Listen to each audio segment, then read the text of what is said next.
up, world? What up, everybody?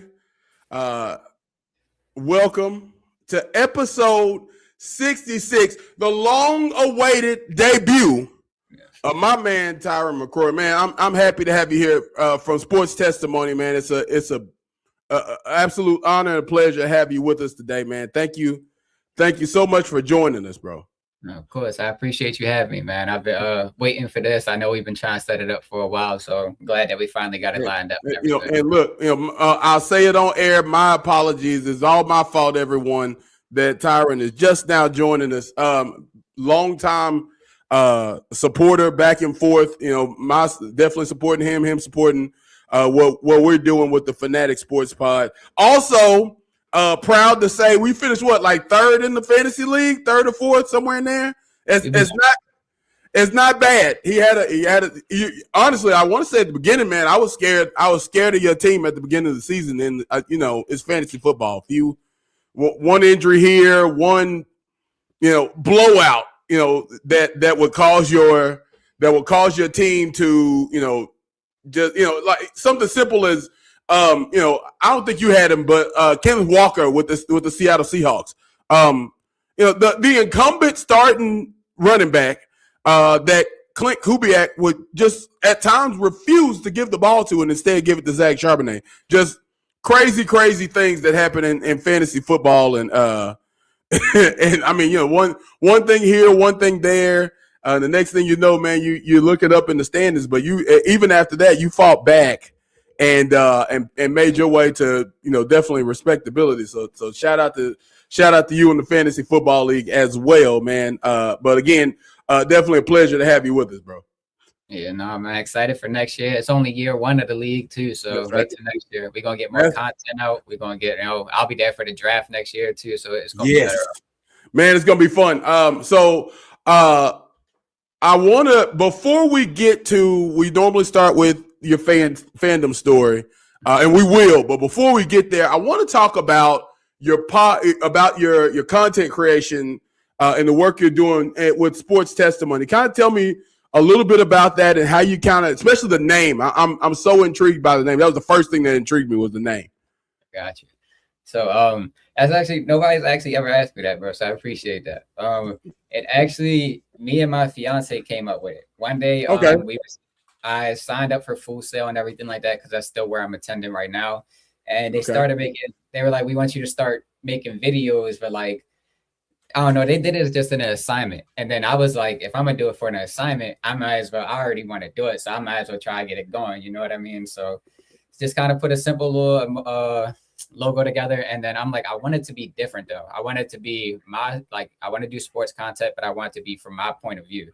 So when she was bringing it up, like the testimony part, initially, I'm like, I don't know how I feel about it. That's giving me too much like court. Like, I don't know how that, like, you know what I mean? So I look into it though, and it really definitely tied in. So I was a big fan of it. I like how it worked out. And I think it like fits well with what I'm doing right now. Yeah. Love it, man. Look, and just on cue, man, so shout out to everybody on Instagram. I definitely got to make sure that, I didn't even hit go live. Way to go, Joe. It's been a month, bro. I've been hitting these interviews on for the docuseries that I'm working on. We'll get to that shameless plug in a bit, but definitely very cool to do that. And so it's been a minute since I've been actually on air. I think actually a full month, a full 30 days, if you will, since we've been on air. And so and look, listen, Lion said Cam in the comments immediately. What up, Cam? I should have brought him on here, man. I just saw something. His content is crazy too. Some of the stuff he's been sharing and doing, he's always got and one of my favorite bits from our interview was him talking about how he will talk shit with anybody, and he will go up in the weight class, down in the weight class. He will come see you in your weight class. That's crazy to me, bro. But definitely a big shout out to him, bro. Cam is the best man at my wedding, bro. And I'll tell you, as competitive as he is, we still play like Fortnite and Madden to this day, bro. he wasn't initially good in Madden. Now he beats my ass in it, bro. And he's quick to let me know about it. Like he's like, yeah, you're not I was like, fuck, like, or excuse my language. No, you good, man. You enjoy yourself, man. But no, man, can't, bro. Dude is, I can absolutely believe it. There's no question in my mind that that's the way he is, because I mean that's the way he just in talking and everything I'm watching him do, man. This dude is there ain't no quitting this guy, man. There ain't no quitting this guy. Well, look, man, let's get down to it, man. Again, always a pleasure to chat with you. Some of the work we've done already, but now to finally get you on and do your show is an absolute pleasure. So let's start right at the top, man. Pick any team, any level, any sport, doesn't matter. High school, cricket, college, basketball, your choice. You pick your favorite team and how you became a fan of that favorite team. All right, so to start, I'm gonna give you NBA and NFL because I feel like they're the most common. But right, NFL, I'm a big Giants fan. Okay. At heart, I'm from Baltimore, so of course I'm a Ravens fan. I'm gonna always support them. But the Ravens always made it to the playoffs, but always lost to the Patriots.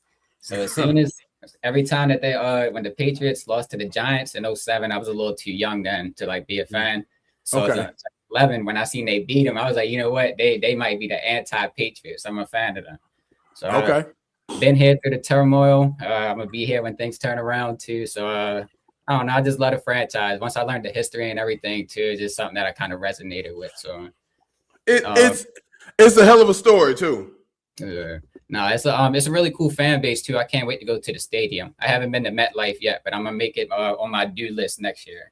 And then the next team is the Wizards. I'm a big time Wizards fan too. Okay. All right. Just closer to the DMV, but I was there for the John Wall and Bradley Beal era. I remember What a time. Martian Gortat, the Polish Hammer. Then we had Nene off the bench. It was a good time, bro. And like same thing, I've been here through the bad times. I don't know if you've seen though, both teams are turning it around right now. The Wizards just got AD. Yep. And then we got Trae Young as well. So we still got our young core.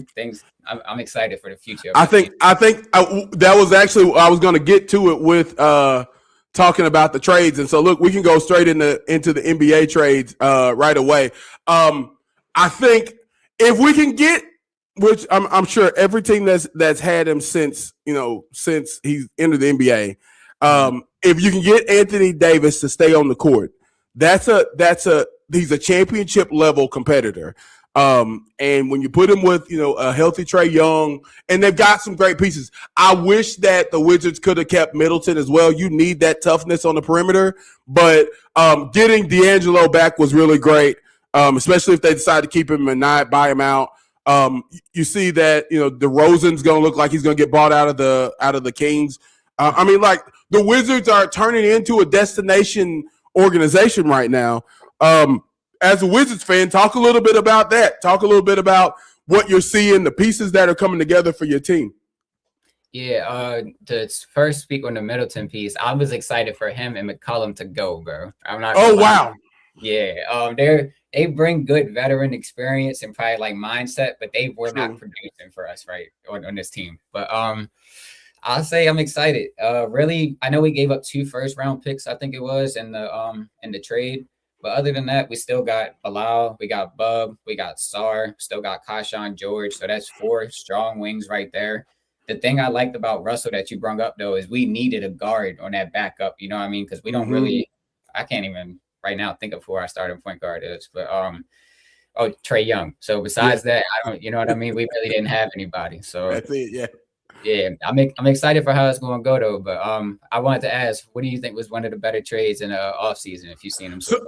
So one of the trades – look, I'm going to tell you – and I'm a Clippers fan, Clip City, Chip City. A lot of people ask what the Chip City part is. Don't worry about it. It's not important. It rhymes, okay? But I think that my favorite trade would definitely just be getting off of James Harden. James Harden has been playing phenomenal this year and was a big piece of why we turned around a 7-21 season and won 17 of the last 22 games we've won. Without question, I'm not sad to see. I'm not wasn't sad to have him, but I'm not sad to see him go because we get back a young core piece. Like Garland can be something to build our team around. He may not be a superstar like Cleveland was expecting from him, but he can definitely be the type of player that, if we got Kawhi, right? That's our superstar, right? Maybe we stumble on another superstar. Maybe we work our way back in or find a great draft piece a year or two from now. And you've got a point guard. You need a point guard. I was arguing with some of my video game teammates last week about the importance of a point guard. And in particular, I'm gonna send this to them. I'm gonna clip it and send it to them so they'll know I said it on air for God and everybody to see.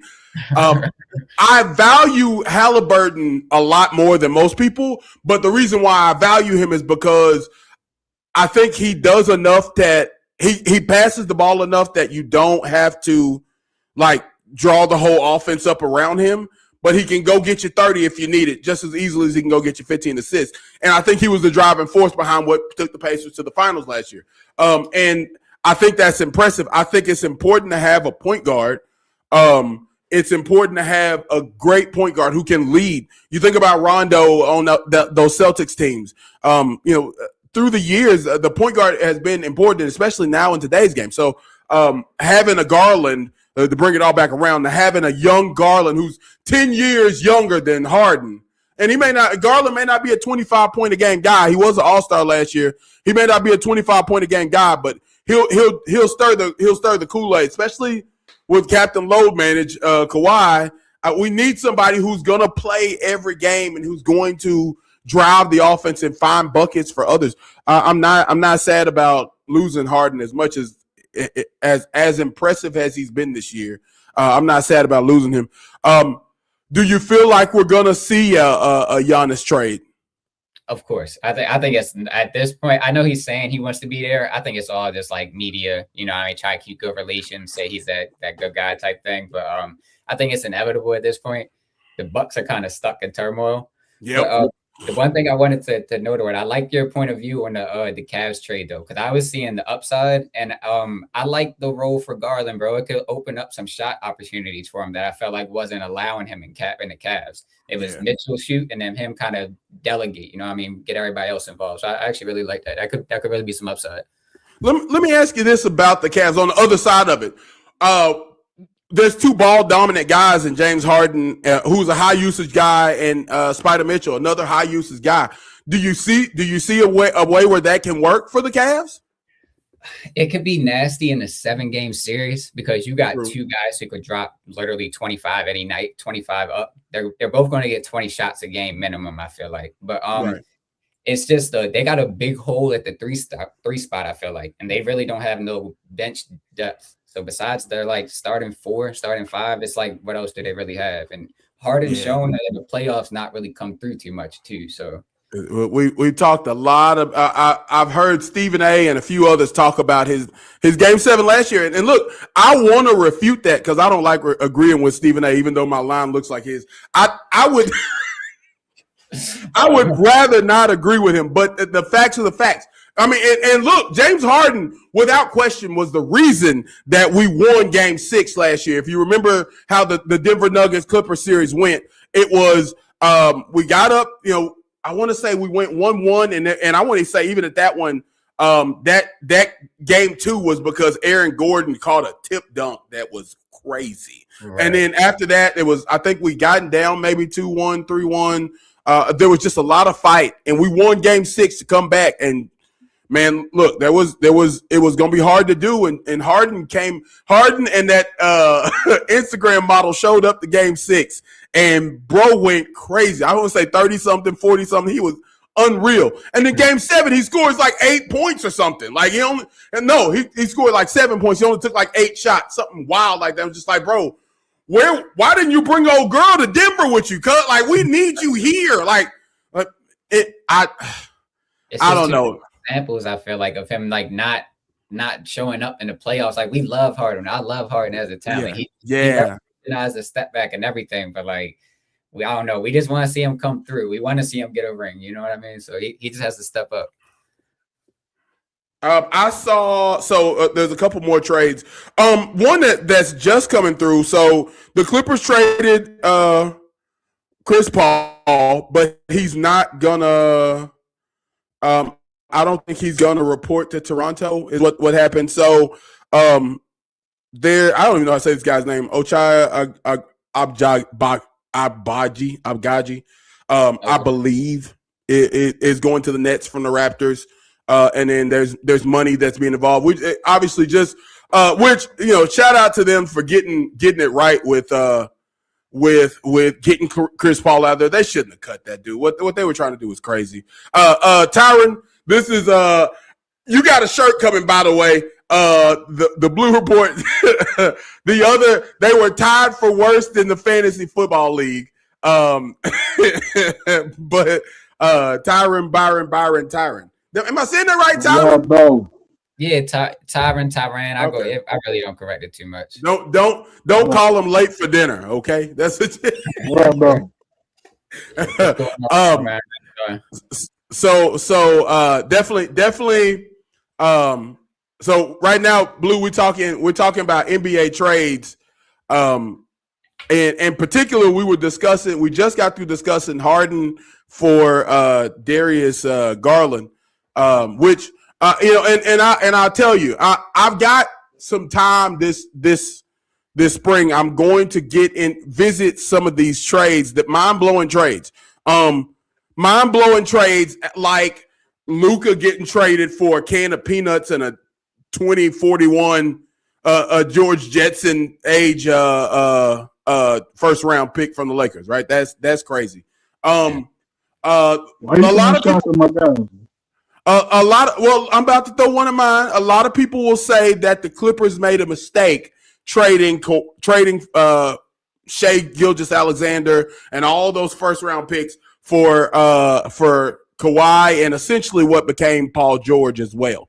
I'm sorry, it's for Paul, but that's what brought Kawhi. So essentially, we got two top 10 two-way defenders, and I want to defend what the Clippers saw, what Jerry West and Lawrence Frank saw when they decided that they were going to send all those crazy picks, which at one point in the season, this season, that pick was looking like a top three pick that was going to go to the OKC Thunder, which is freaking wild. I'm very happy that we've gone on a run. Shout out to James Harden for helping inspire that run. Thank you for all that he's done the last couple years for us, and now that he's going to Cleveland, I hope it works out for him. I mean, whether it doesn't really don't hurt my feelings, but I hope it works out for him. But Blue, give me a trade you like, and then give me your thoughts, and then give me a trade you like. Okay, my thoughts on James Harden going to Cleveland. My dad said this last night. He don't think Kenny Dollars and Mitchell will be able to play with each other. Okay, because they both ball dominant, and you know how weird I am. James Harden went downhill when he signed with that shoe company that has 3 stripes. Just saying. You do make a good point. Things have been weird since, but all right, that's fair. Things have been weird, but I would say so. Tell me a trade you think or a trade that's interested you thus far. Washington has committed robbery without a gun. You like it? You like it? So look, stays healthy. They have committed robbery without a gun. So all right, so I'm gonna give you. So shout out my girl Giovanna Scroggins, very very special content creator. She joined the comments. I gotta go to the comments for just a second. She said that she's glad that AD is the Wizards' problem now. Any thoughts on that as a Wizards fan? Yeah, I can understand that because he is a liability at times, but like when he's there, his impact. Like I think his first game with the Mavs, he put up 20 and 20. Look, he did that in 3 quarters before he got hurt. Yeah. And He- Sar is nice, but he's not really like that I don't know interior. what y'all talking about, but I hear that. You say what? Oh, okay, all right. He's a troll over there. Put a bridge over him. He's a troll. Are you do you feel like Alexander Sarr can play the 5? Because I know AD's not big on playing the 5, guarding the 5.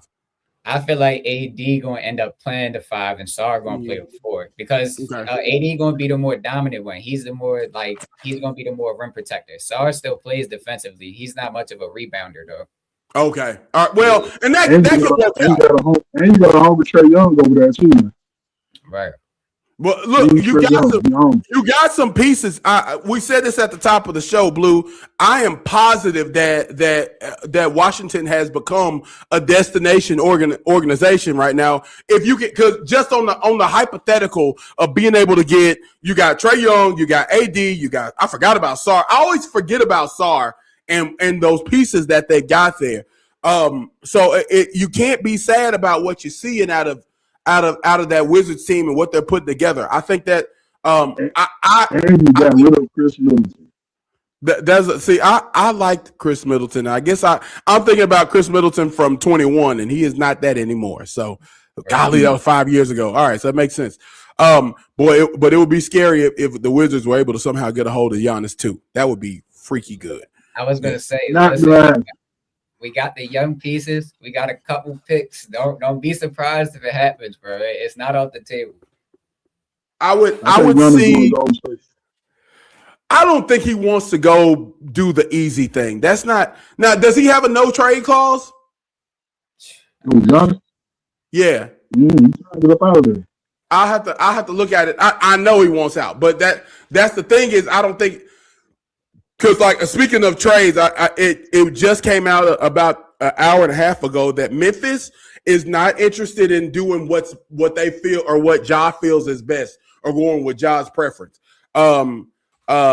It's been said that they're going to do what's best for their organization and their organization only. So they don't care that Ja wants to go wherever he wants to go. They're going to send him to the highest bidder.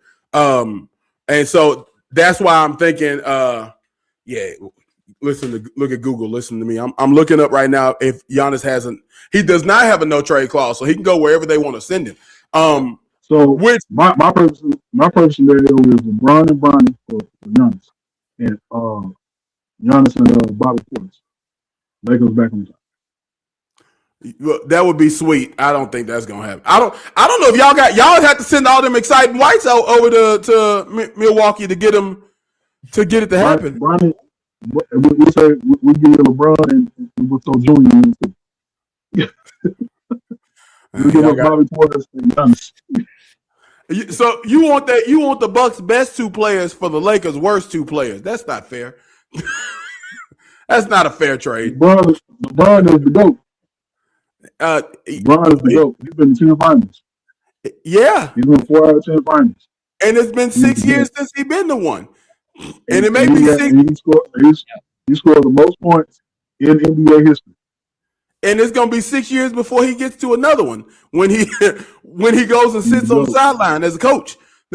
even though Jordan's record is 8-0 in the finals, LeBron is the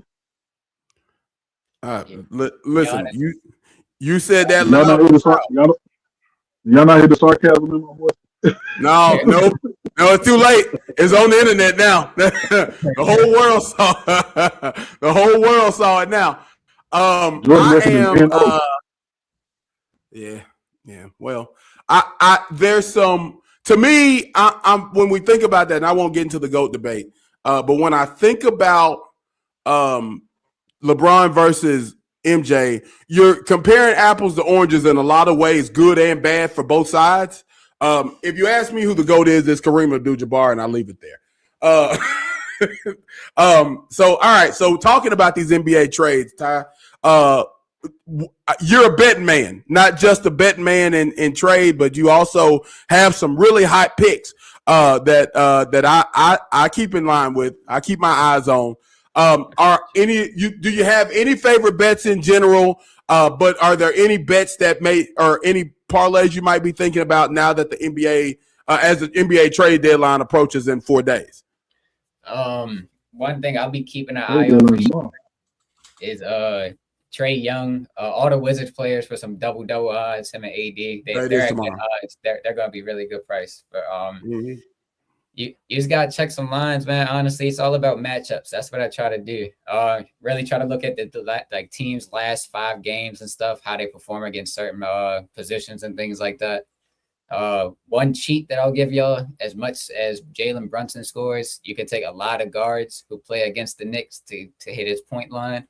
That's smart. Yeah, he's just no defense.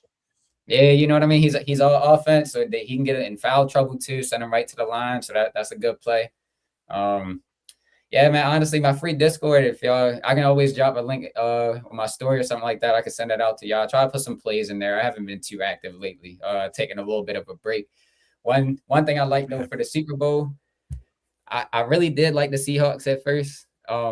Or I like the Patriots at first. My bad, but with the Seahawks being up for sale and everything like that, I'm playing conspiracy theory. I think the NFL is going to get them to win, put the value up for the team. You know, me selling for the highest value. So that's going to be something I'm going to look into. Oh, wow. That sounds logic. Well, me being from Jacksonville, Arkansas. And that coach over there, shout out and Kevin Richardson. Shout out to K Rich. Jacksonville Red Devil. Hey. I gotta vote. That's the reason why I voted with the Patriots.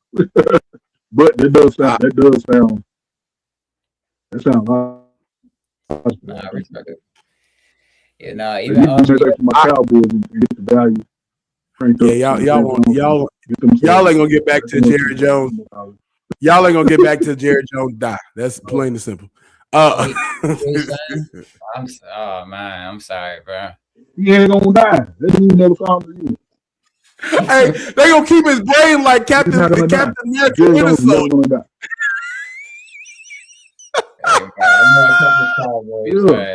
It's all right. Jerry Jones, I seen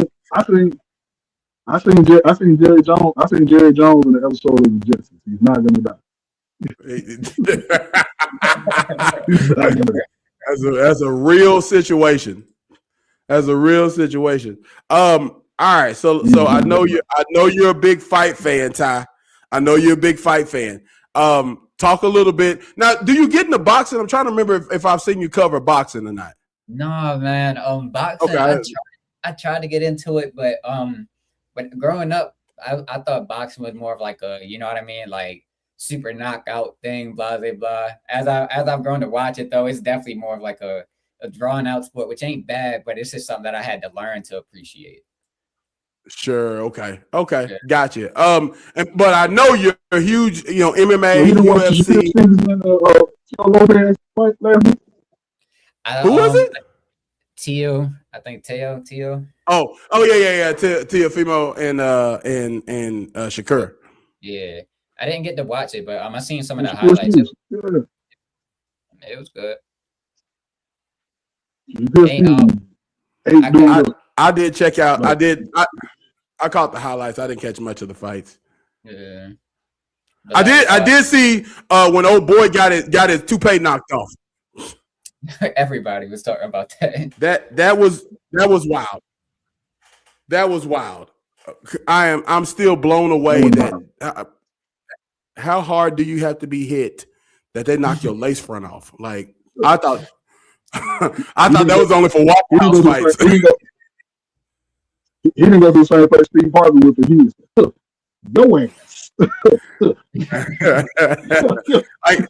He literally got his wig split. But yeah, so look, man, and look, I see it in your headline. Talk to me about some of the things you see with UFC and Bellator, those things.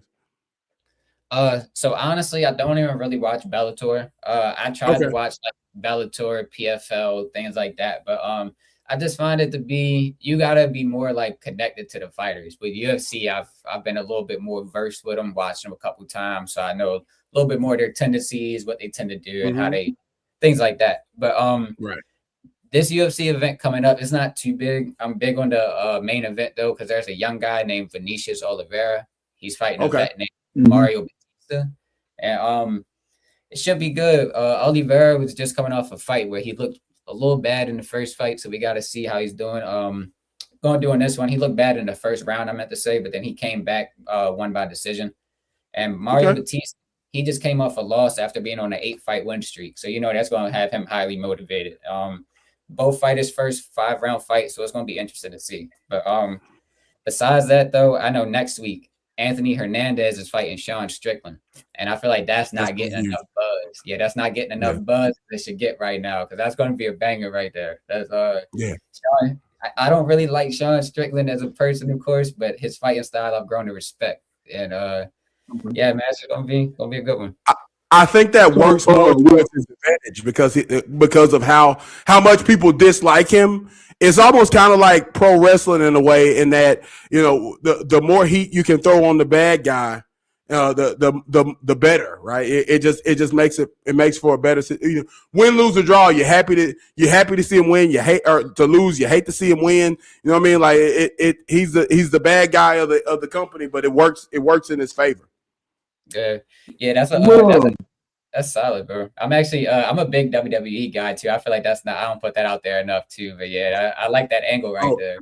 Have we found our next podcast?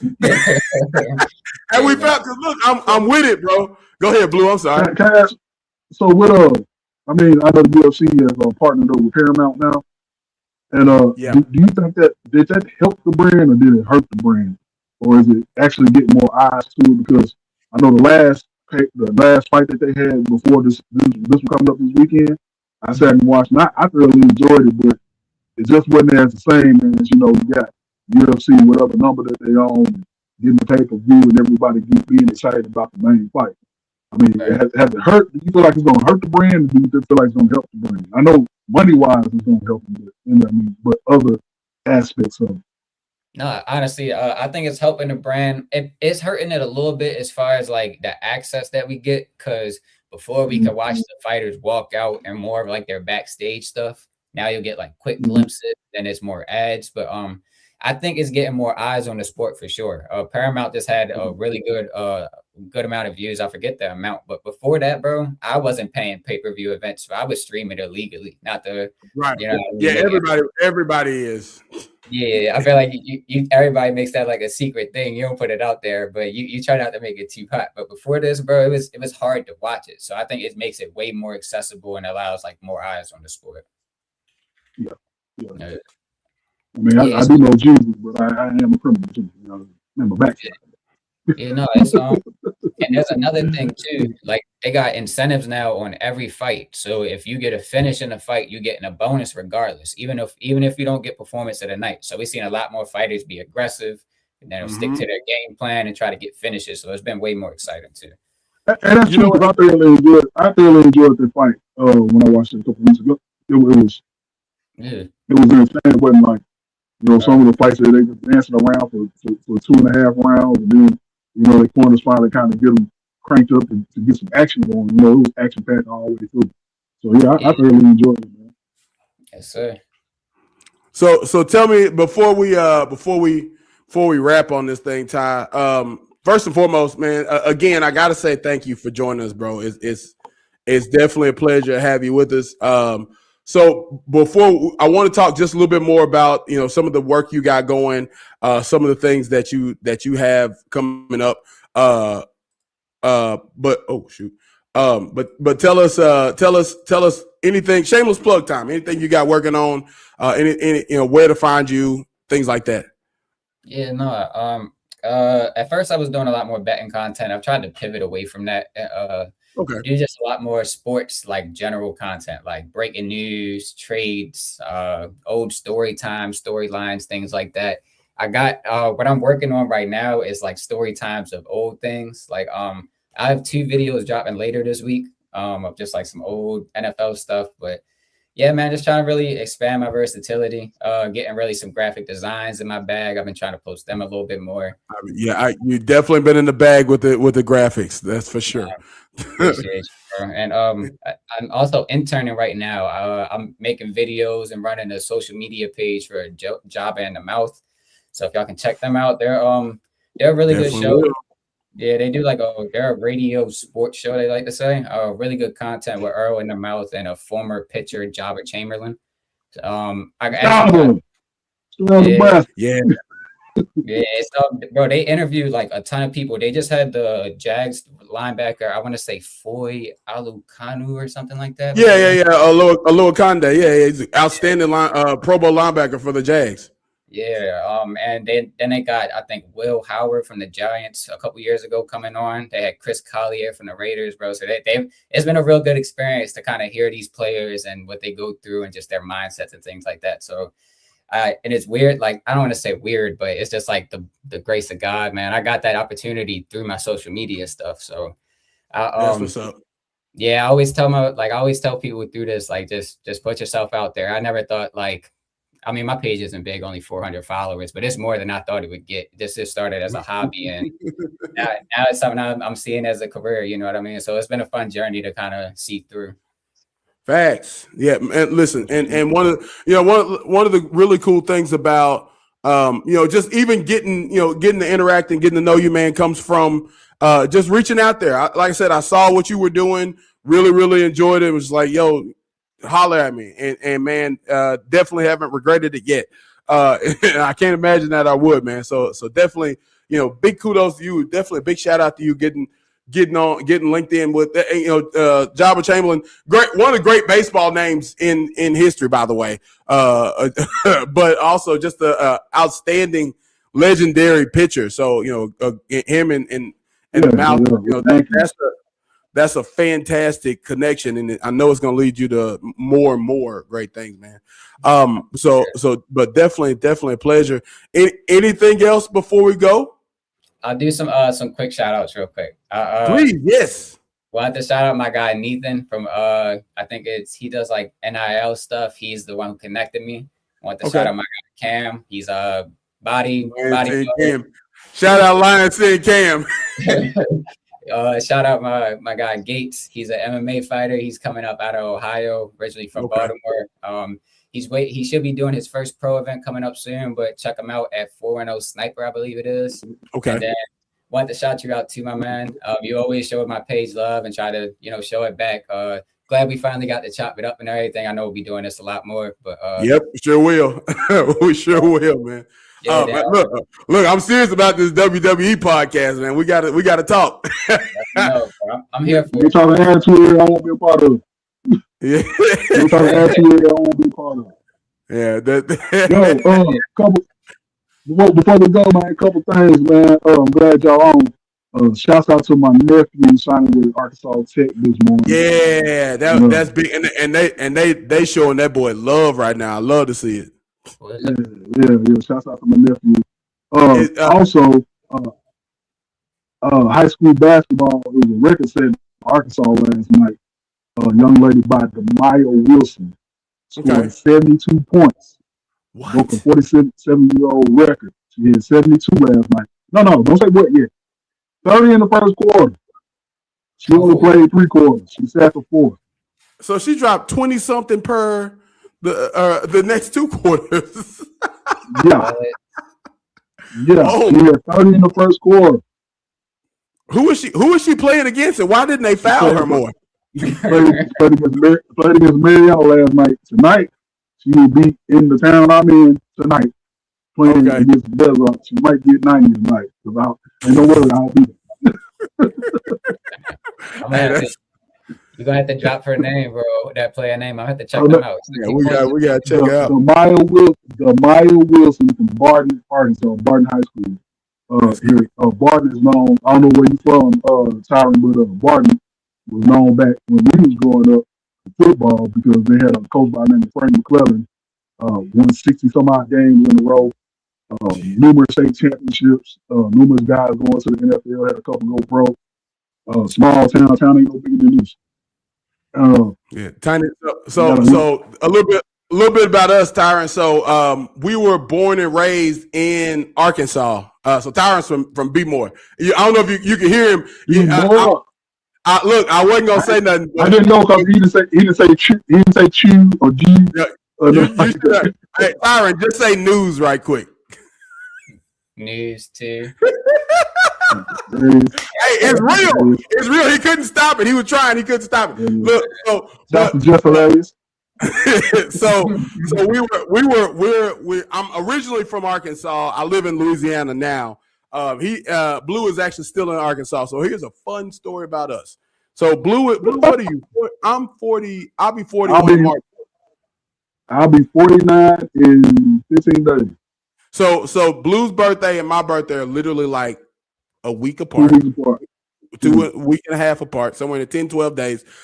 We grew up about 3 blocks from each other. But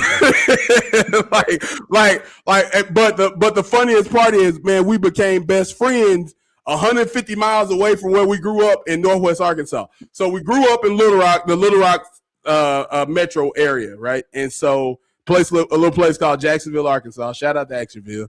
And so we grew up together, and we grew up in the same area. And then, man, we got to Northwest Arkansas. And one day, man, we just kind of hit it off, and we've been best friends ever since. But yeah, it took this way he ain't telling me. This way he ain't telling me. I was talking to him one day, and I was like, "Man, where you from?" And generally, like, we're like here, if we tell people we're from Jacksonville, idiots will say Mississippi. Like, there's no such thing as Jacksonville, Mississippi. Idiots will say Mississippi. So you have to tell people you're from Little Rock, and then you ask what part of Little Rock, and then that's when you get in depth. You know what I'm saying? It's just like if you tell somebody you from Prince George's County or something like that, you know what I mean? They don't know about Prince George's County or whatever in Maryland. Right. You know what I'm saying? But anyway, so we was talking. I said, "Where you go to high school with?" He said, "Parkview." That's what's up. I said, "So you from John Barrow?" Because that's what Parkview is. "No, man, I'm from Jacksonville." I said, "You from Jacksonville?" I was like, "Yeah." I said, "Where in Jacksonville?" He said, "Lawrenceville." I said, "Man." Right around the corner. I said, "No, I grew up on Oak Court." We from 3 blocks from each other. Right. I could have threw a rock and hit him. You know what I'm saying? Just crazy. Crazy world, man. But dog, like, just that's the funny thing about it. And just, you know, rapping, talking sports, things like that were what kind of put us in the same mind frame. And so we just been rocking ever since, man. It's a blast, bro. So one more time before we go, man. Again, thank you. Tell us where to find Sports Testimony, and again, you know, anything else you got going, bro. Yeah, I'm really Sports Testimony on Instagram. Pretty sure it's the same thing on TikTok. YouTube, it might be an underscore in between. I'm not really too sure. I made the account a couple years ago, but yeah, man. I appreciate you having me on, bro. Again, I'm excited for the opportunity. We want to start that podcast. You let me know, man. I'm here for it. I love the WWE. I got back into it a couple years ago, so I'm down for it all. If it ain't that too early, I ain't want to talk about it. I'm gonna tell you what's funny. So with the WWE, for me, man, I'm of the mindset that, like, I watched it as a kid. I'm gonna tell you something. So being our age, it was the golden era, right? And I say it on camera now. I say it loud and proud now. I'm a WWE fan. But 30 years ago might have been, you know, a lot of people talk about a couple of different eras. The 80s era some people call it the golden era. Some people say, you know, the attitude era was the greatest. Some people say the PG era was the greatest. You know, I'm of the mindset that the attitude era was something new and fresh that we haven't seen or has been duplicated in that legendary status since then. And so, but I was 14 in the middle of it watching it, but I was ashamed to tell people I was a wrestling fan. And it's sad because this is the greatest time in wrestling. Like, bro, you're talking about like, The Rock could have been a face of the league. Any one of Mick Foley's personalities could have been the face of the league. You know, Stone Cold. I mean, like, we're talking about multiple faces of the league. You know, the Undertaker during his run, especially in the American Badass, like, just the history of what was happening in that time.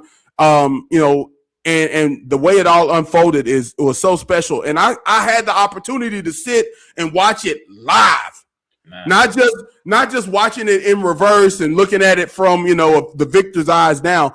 to watch the entire thing as it unfolded, and it was just as special then as it is now, and it's impressive to see it, man. But so I'm definitely looking forward. I'm definitely looking forward to it, man. We can chop it up all day about the good old days. I like some of the storylines now, and getting back into it. I'm a marketing guy, so this is what got me into advertising and broadcasting. Is I love the marketing portion and the way that they market, the way that they write stories. It's impressive. So we will definitely chat. We will definitely be putting together this podcast for wrestling. And I actually got a couple other homeboys. Shout out my man Mad Mike. He's a big wrestling fan as well. So we'll definitely get some people involved with this, man. It's gonna be fun.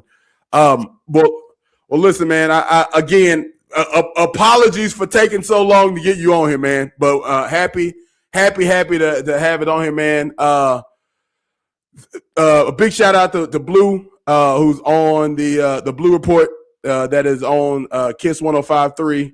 Of course, also on Facebook, Instagram, TikTok. I'm not calling it X, Ty. I'm calling it Twitter. I don't care. It's Twitter. I'm not calling it X, man. That's weird. X.com feels like a weird place to be. And to be fair, when I open that app, a lot of weird stuff is happening over there. But I'm not calling it. But definitely shout out to you, Blue, man. Thank you to everybody that joined us, everybody in the comments section. As always, as I always say, man, tough times don't last, bro. Tough people do. Thank you for watching the Fanatic Sports Podcast. Have a great day.